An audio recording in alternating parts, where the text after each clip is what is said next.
Today we're talking about art in the art center, what things you need to look for to develop a great art center.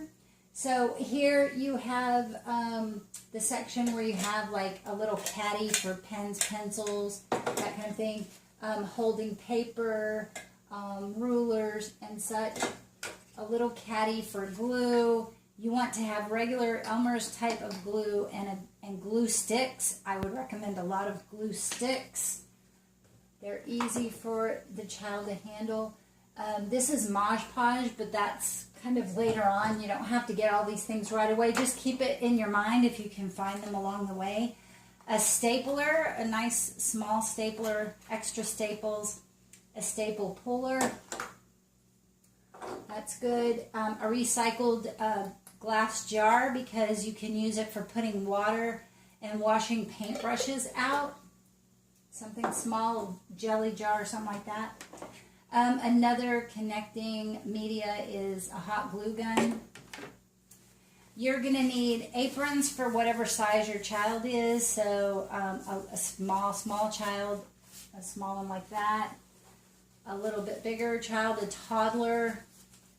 You know, this is kind of the size that you would need of an apron. This one's cloth and washable.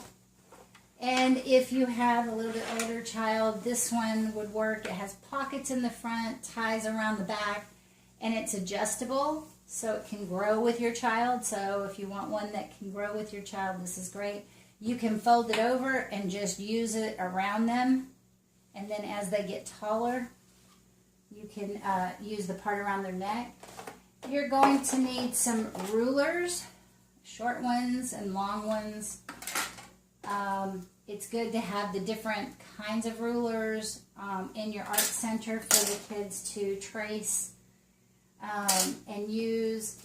Pencil sharpener, you need pens, pencils, craft sticks or popsicle sticks. Here's another glue stick. You want some erasers for your pencils. I had this cool, it's an X-Acto knife cutting set. It also has a protractor for drawing circles and such. It's in here. So kind of a cool little drawing kit there. So that's some of the things that you need in your art center. This is more erasers, all kinds of rulers to use. This particular, I think I hit the camera, sorry, has the alphabet. It's the uppercase, but they're traceable.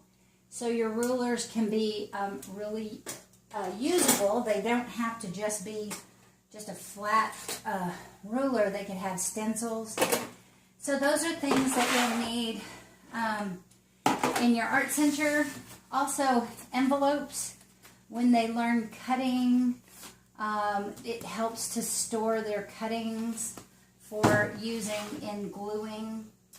And so another thing you'll need is some type of containers, you know, to hold paintbrushes, colored pencils, markers.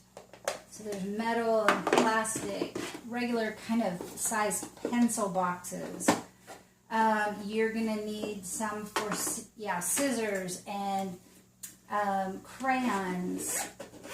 Just all different kind of media will need its own container to separate it out.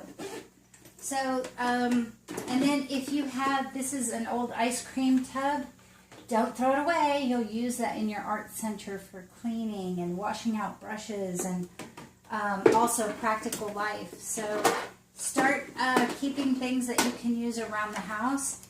This is a fun zipper bag. Anytime you can make things in the environment fun, please do so, because it's colorful, it's a zipper, it's incorporating the use of zippering for practical life. So this is kind of a fun thing. So those are some things you're going to need. You're going to need different kinds of scissors depending on the age of your child. These are the absolute early scissors where they're round on the top and they're plastic. They're not dangerous. That's for the smallest child. So, you know, they're having to do a lot of this kind of movement and the small muscle control. So you want them to be tearing paper and doing things to build small muscle control. In practical life, there's some different lessons of things that help with that. But beginning to use scissors is tricky for kids. Here's one metal. It's got metal teeth here, and then they're bull-nosed at the top so they're not sharp. And then the next phase is it's pointy at the top, but still small and useful. Then they can go into adult scissors, and you can show them the different kinds of scissors. This has smaller holes for them. As their hand gets bigger, they can use this one. Another cutting media that you can teach them about, but they must be very careful, and they need to be, mastering those, this is an X-Acto knife. So obviously you would not introduce that first. So I'm saying wait until they do these things well, they're safe and treating the material well, and then you are always with your child when they're learning that and using it. So, okay, so also another thing that you will use and want to collect, so you have it, are all kinds of, here's the protractor, a hole puncher. Got a couple of those. These scissors that have different designs, you want to collect all different ones if you can. I found these secondhand, so they're different types of blades on the scissors, and they're crafting scissors. These are Fiskar paper edgers, so they have different edges, decorative edges, and I have a whole bunch because I've been just looking for them all the time. And the sooner you get them, the longer you have to use them and get your money's worth. So they're not cheap if you buy them new, but keep your eye out. You can find one here, one there, whatever, and have all the different kinds. And you yourself can use these to make birthday cards and Christmas cards. You don't have to buy them from the store. You can easily make a card to put with a present or something with these. So using a hole puncher to create the hole to attach it. And they're really fun to have. So these are all things that it's good to have in your art center. And so there's cutting things.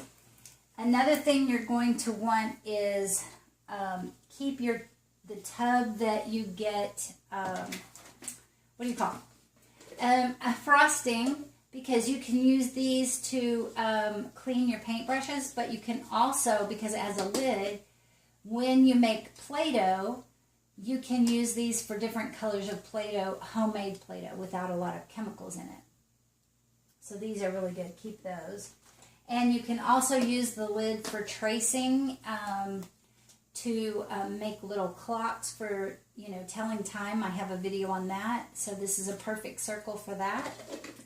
And then these are from Easter time, and I just kept those. They're fun. There are lots of different colors, and you can use those in your art center, and you can either throw them away or keep using them. You want to collect all kinds of painting tools. So this is kind of cool. You can actually paint with that. I think it was an old thing for shaving cream. But collect all kinds of, little things along the way if you find them secondhand or whatever. Paintbrushes for watercolor and for, whatever kind of paint. So I just keep them in one of these containers. And then when it's time to talk about painting or do a painting project, I have this. And these, you can actually, they're not too expensive. It depends on what kind you get. But I wanted to show you obviously you can go to Home Depot and get that. But there's different kinds of paintbrushes. Some made from horsehair, some made from plastic, and those type of fibers. And there's ones that fan out. There's ones that have little teeth cut out. And there's just all kinds. There's stempling kinds of paintbrushes that they're kind of, you know, like felt on the top. And so there's different ways to paint, and you want to be able to teach your child about that. This set goes from 12 down to 0, and then it has a couple of different fun types of paintbrushes as well. That was like a whole set. So you can go to your hobby store and start looking at those, and you know, if you can just slowly, gradually build up your collection. But you can show the children, you know, some are made from wood, these handles are made from plastic, and there's a whole world of art stuff. And they might really get into it, and then instead of wanting some digital toy for Christmas, they might really want paintbrushes and paint, and it kind of changes the whole direction of, you know, what they're thinking about and what they're wanting. And these are usable skills that they can make money from. And then over here, it's a big tall tower. There's markers, highlighters, colored pencils, and crayons. And so those are all things that you want to use in your art center. And then we'll go over the different projects on the shelf using things that we've talked about and things that we haven't. I hope that was helpful. Look high and low for fun things to use in your art center. It doesn't have to cost a lot of money. It doesn't have to break the bank. Just start looking and collecting and spending money for your child's education, because all of this is educational. I appreciate your time. Please subscribe and share with your friends. Thanks for watching.